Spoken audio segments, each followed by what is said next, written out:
बिस्मिल्लाहिर्रहमानिर्रहीम। प्यारे बच्चों, आज हमारा टॉपिक जो है वो है making of the Indian constitution.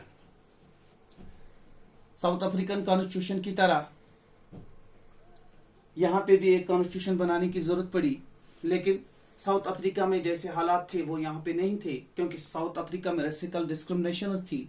वहां पे लोगों को डिवाइड किया गया था into two sections, blacks and whites. लेकिन यहाँ पे वो प्रॉब्लम नहीं थी। यहाँ पे और दूसरी चुनौतियां हमारे पास थी।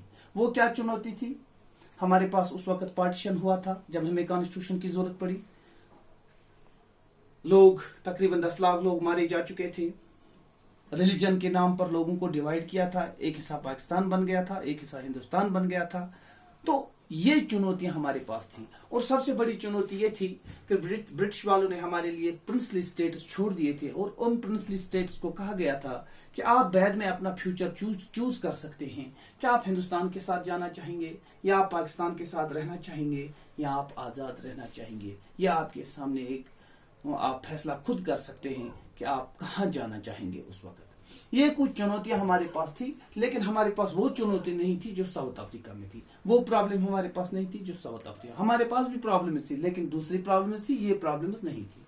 तो उस वक्त के लीडर्स ने इतनी चुनौतियों को देखकर, इतनी प्रॉब्लम्स को देखकर उन्होंने हमारे लिए क्या काम किया? एक कॉन्स्टिट्यूशन तैयार किया।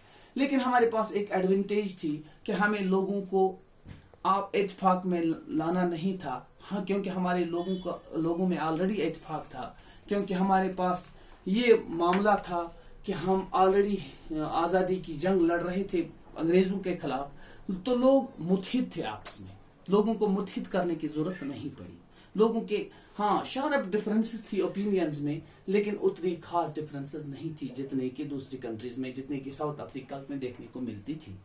तो उस वक्त 1928 में मोतीलाल नेहरू और उसके साथ 8 लीडर्स दूसरे थे जिन्होंने एक कॉन्स्टिट्यूशन तैयार किया था। पहले ही कॉन्स्टिट्यूशन तैयार करके रखा था हिंदुस्तान के लिए। और 1931 में एक और सेशन हुआ था कांग्रेस का, कराची सेशन में ये बताया गया था कि हमारा कॉन्स्टिट्यूशन कैसा होना चाहिए। हमारा कॉन्स्टिट्यूशन कैसा होना चाहिए? हमारे कॉन्स्टिट्यूशन में ये बात कही गई थी, यूनिवर्सल अडल्ट फ्रेंचाइज होना चाहिए। तमाम लोगों को हक होना चाहिए वोट डालने का। No discriminations on the basis of caste, colour, religion, creed and sex. यानी इक्वालिटी होनी चाहिए, फ्रीडम होना चाहिए, लोग बराबर होने चाहिए, लोगों के पास फ्रीडम होनी चाहिए, आजादी होनी चाहिए। तमाम लोग, माइनॉरिटी के जो राइट्स हैं उनको प्रोटेक्ट करना है। ये चुनौतियां हमारे पास थी।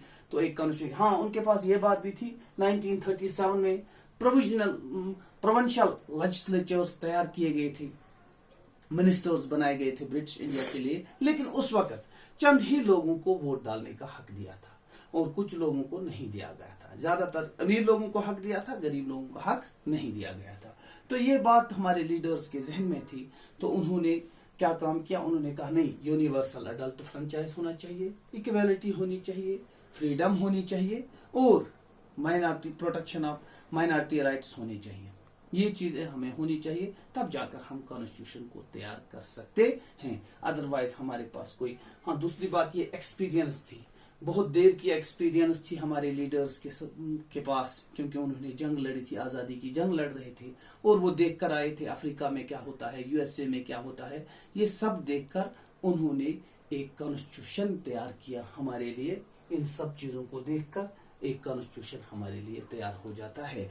किस किस लीडर ने क्या काम किया, ये मैं आगे बताएंगे आप दूसरे लेक्चर में।